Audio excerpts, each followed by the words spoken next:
back to the channel. Got some something new for you guys. So as you guys know, I've been putting my Solo Skiff on the back of my truck bed, and then obviously pulling it off the truck bed to launch it at the boat ramps or at any entry into any waterway, right? So with that comes the fact that you need a very good kayak cart to move your Solo Skiff around. Coming from an Hobie, I've been using the Kiwi cart, which has been great for the Hobie, but because the Solo Skiff has a little bit extra weight due to the motor, I finally was able to get a new cart. Some people have already used this cart. You've probably seen pictures of it. I think there's even some YouTube channels out there that kind of describe how to put it together. But it's been very hard to get, and I finally found one. I happened to find it on eBay, and so here goes. Without further ado, it is the Wilderness heavy-duty kayak cart with the beach wheels. By default, I don't think it fits the Solo Skiff perfectly well, but from what I've seen in pictures, haven't seen a video on it yet, so I'm gonna make a video of it. But from what I've seen in pictures is that you can modify it to fit the poling grooves under the Solo Skiff. And what I mean by that, let me take my camera down here so I can show you guys. If you notice these little grooves right here under the Solo Skiff, here's one right here and there's the other. So the idea is the Wilderness cart, at least the bars that the Solo Skiff is going to sit on, will fit into those. Alright, so first and foremost, we have the two bars that the Solo Skiff is going to sit on. We also have the main tube that actually rests under those two bars and holds the axle tubes. Here are your two axle tubes, one for each wheel. You can see that. Notice the axle tool has holes on the outside that are far away from the locking hole, and then holes on the inside that are closer to the locking hole. The idea behind that is you use these holes when you want to use the non-flat standard wheels, and then you use these holes when you want to use the beach wheels because they're wider. You also get 4 nuts and bolts, and that is to mount these plates over this main shaft. I mean, it also comes with 2 clips for the wheels that go in here once you have the wheels on, and then these are the locking pins that lock the shaft in place onto the bar. Also, we have the beach wheels, right? So here are the beach wheels. When they come with the cart, they come already deflated. You're supposed to use this template provided, and the diameter needs to match this template. Also, it tells you that you only can inflate them to 3 psi.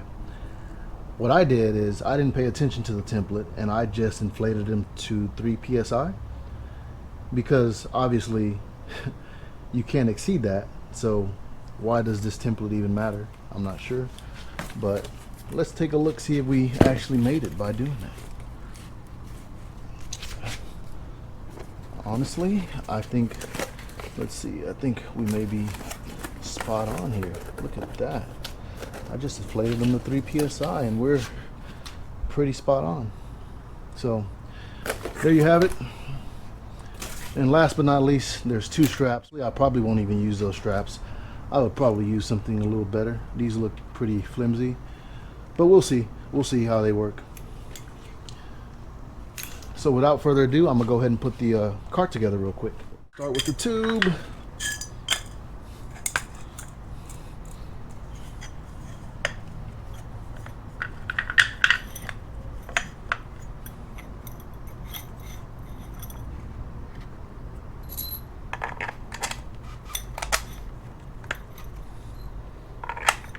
When you're putting these screws in, you make sure, or these bolts in, make sure they line up with the actual groove that's outlined for them. because that's what holds them in place so they don't rotate. And then you have these nuts, kind of like wing nuts, that you just screw on. It goes on pretty quick.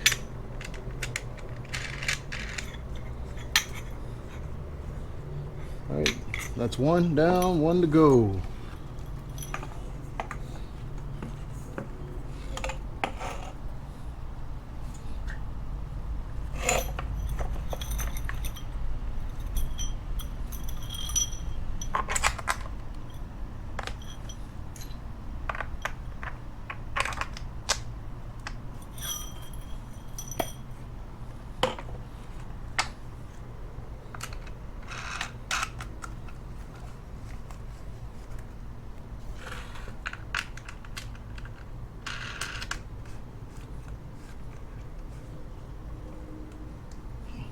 All right, so we have our bars there.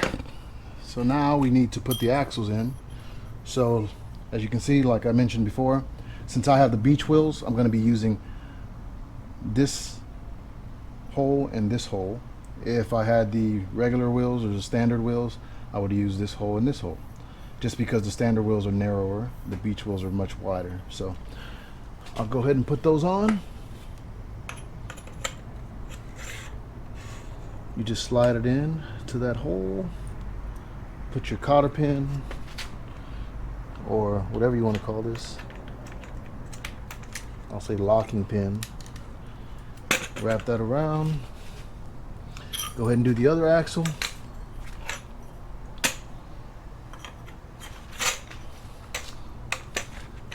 Same thing.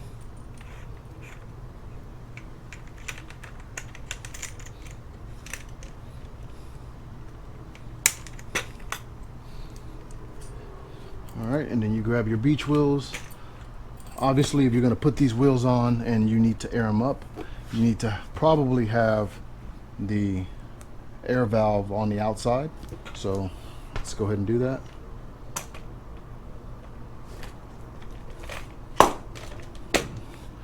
There's one.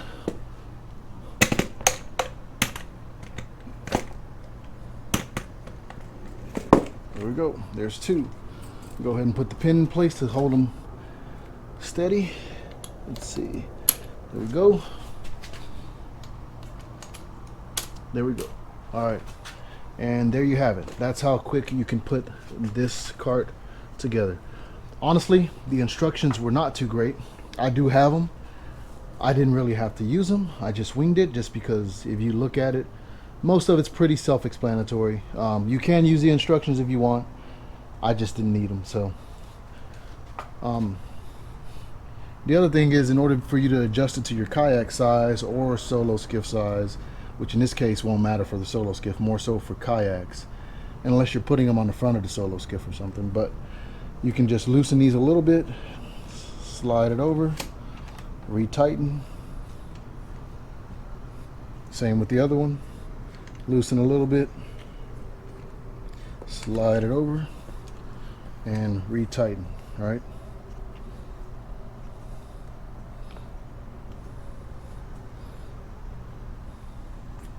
All right. So now what we're going to do is we're going to take a look at how it looks under the solo skiff. And as you can see, it looks like, I'll say we're off on both sides by like maybe half an inch, right? I would move the bars to the actual width that they need to be at, and then make a new hole on this side. And the reason why is because you don't want to not have a pin on this side.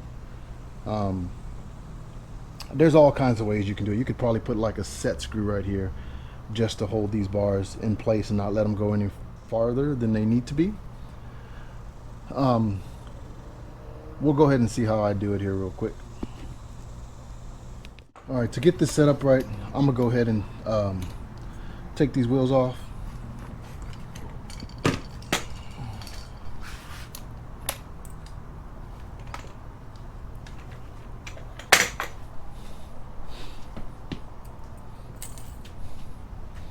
And I'm gonna try and line this up here Alright, so we can kind of see what we need to do here.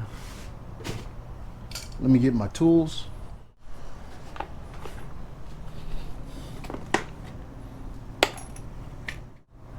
I'm going to take one of these pins out for now.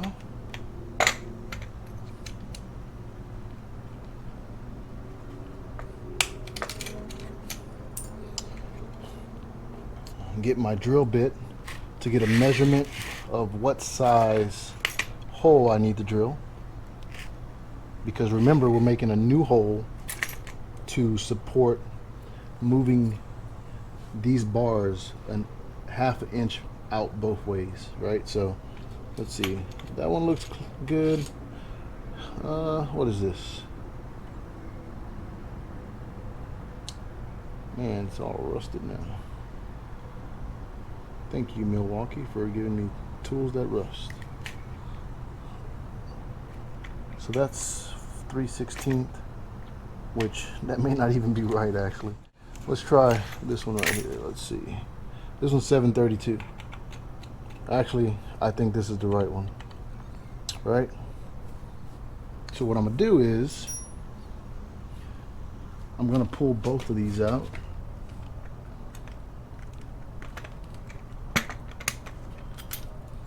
Alright, and I'm going to loosen this to scoot it over where it needs to be on both sides.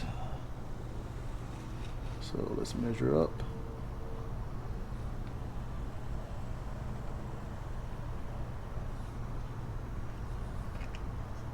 So here we go.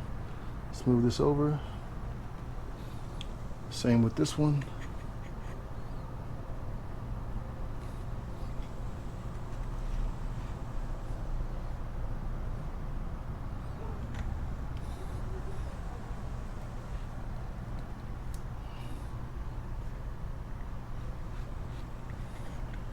You want to try and make it as even as possible.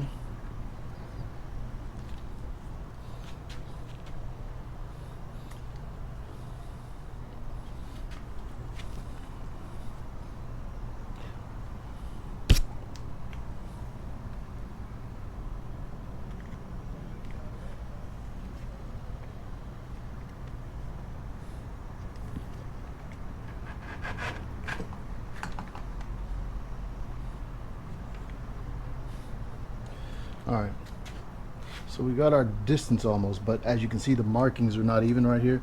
So I'm going to measure from here to here and here to here to make sure we're even on both sides. Alright, so we got our tape measure here. I was looking for my micrometer to be a little more precise, but I couldn't find it. So I'm going to just go with the tape measure today. And so we're just sizing up these holes and then making sure the distance here and here on this side is equal, right? So looks like we probably need to move in some on this one and slightly move out on that one. So let's measure that. All right, so we got our tape measure here. I was looking for my micrometer to be a little more precise, but I couldn't find it. So I'm gonna just go with the tape measure today. And so we're just sizing up these holes and then making sure the distance here and here on this side is equal, right? So looks like we probably need to move in some on this one and slightly move out on that one. So let's measure that.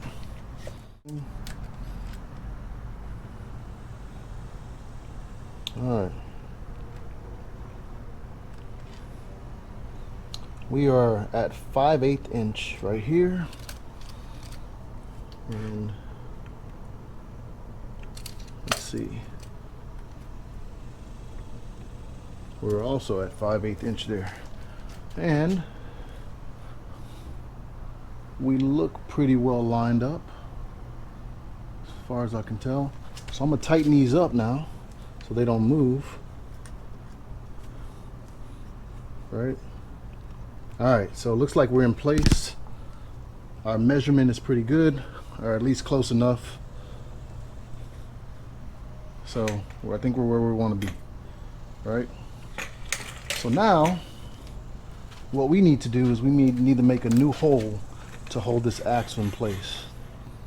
Man, I do want to make a hole on this side, but I just feel like such a minimal amount of tubing here versus this side.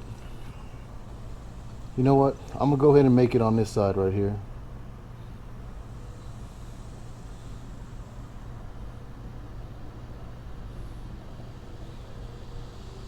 So I'm gonna just mark where I want to make that hole.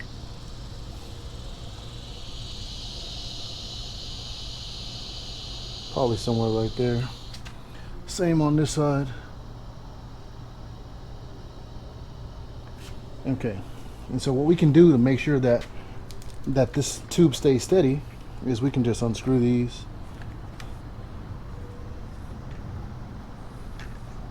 Because we already know we can reach the proper distance, right? So we can unscrew these and just put these pins back in place until you make your new hole. That way the shaft does not move at all.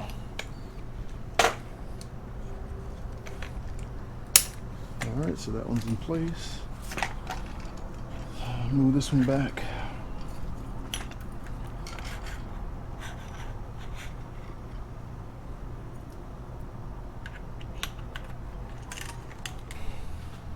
So here we go. I think we decided on a, here it is. We decided on a 7/32 drill bit. I'm gonna go ahead and make a pilot hole first. Make it easier for me.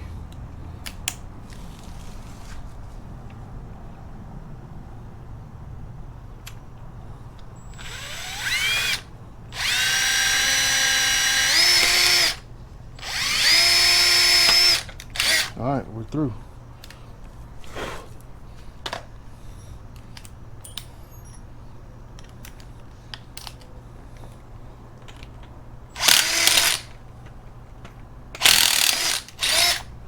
Boom, we are through.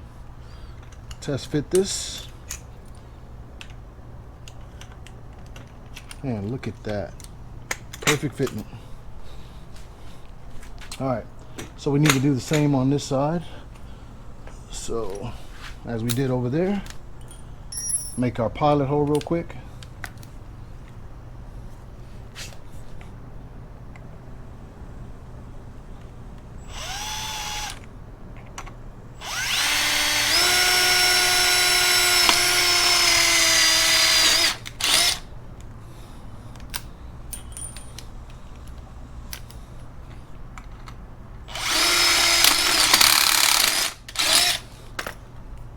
There we go. Move the pin.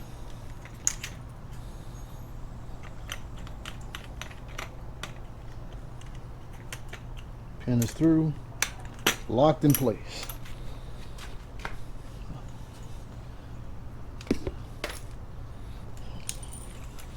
All right, then we just come back here. We can just remake our adjustment that we previously had when we were measuring this.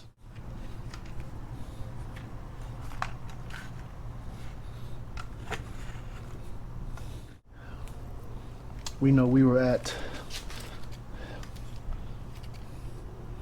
5/8 inch, right? So keep pushing this out until we get to the 5/8 mark, which is right there.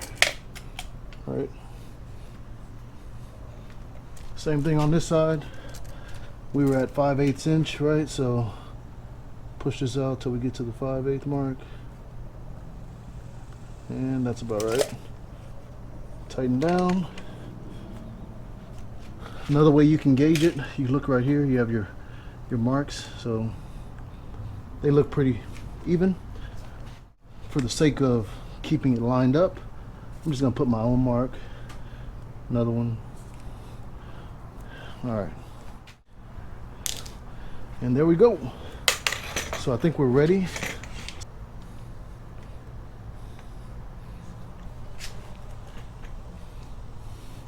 Same with this one.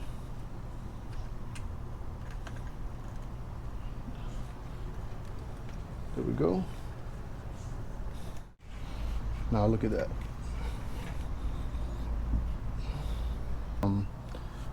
We are good. Let's see, so you guys can see how even we are. We are good to go.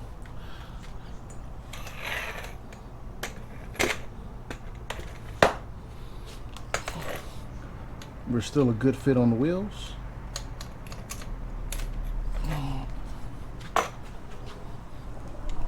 And one of my wheels tried to roll away.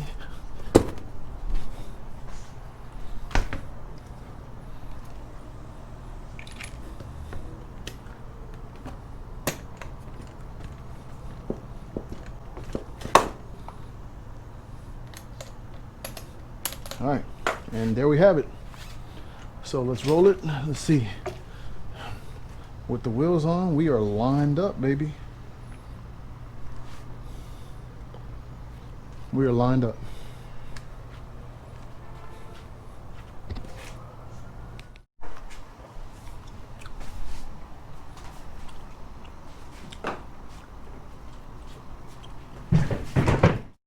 All right, guys, so I've rolled my Solo out. I'm gonna take it off the current Kiwi wheels.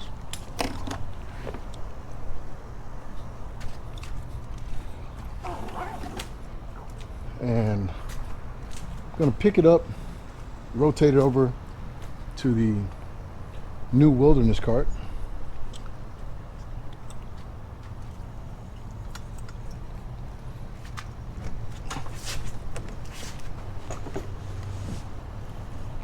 It's on the cart. Let's see. Did we make it in the grooves? Man, we made it. Look at that. Right in the grooves, guys. That's what I call precision. Man, but look how flat those tires are. All right, so we made it right in the grooves. Let's go ahead and walk this thing around, see how it moves. Well, it sure doesn't move like a speed demon.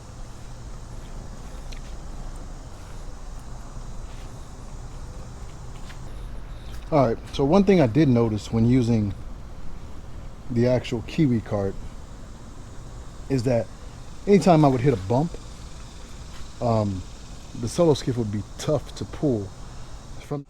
Right now, I don't even have a strap on it, so I'm gonna test that.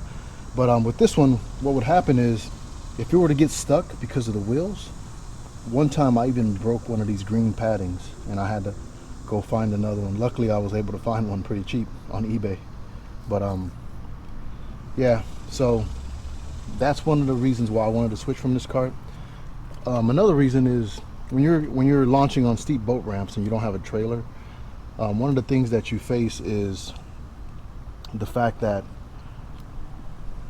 when you're trying to get your Solo Skiff out of the water fully loaded and pulling it by the nose, it's pretty tough. So the idea that I had is basically get the wheels under it and then take the nose of the Solo Skiff and strap it to my bed extender, and then that way you just drive your truck and pull it out. So that's what I'm gonna try and do. Haven't tested that theory yet, but it should work. But here we go. I'm gonna try and pull it into the garage like I normally do after a day of fishing.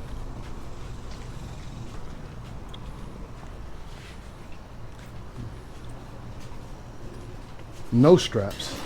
Let's see how it reacts. Oh my God, I have never done that before, and that's with no straps. It just moves right over the entrance of the garage like nothing. That's amazing. All right, so I think this is definitely an upgrade from the Kiwi cart. Only time will tell. I need to fish with it, so we shall see how much of an upgrade it is. All right, so I think that project is done. Just a few takeaways from that. When you're doing this, you know, use your own measurements. Don't rely on mine, because you never know, the molding may not be 100% accurate from Solo Skiff to Solo Skiff. So make sure you use your own measurements. The other thing is, if you're gonna do this to your brand new $200 cart.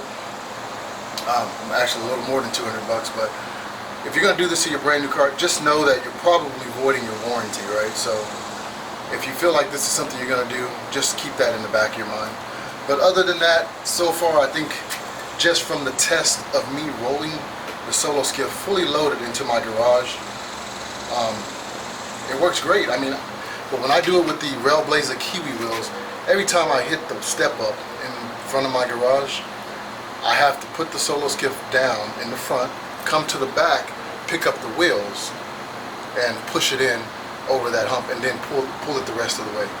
And with this, just for the first time, not even using straps, by the way, not even using straps yet, I was able just to pull it straight over the entry of the garage, no problem. So I think so far it's a good upgrade. Time will tell when I test it on the water, and hopefully that's coming soon this weekend, so stay tuned.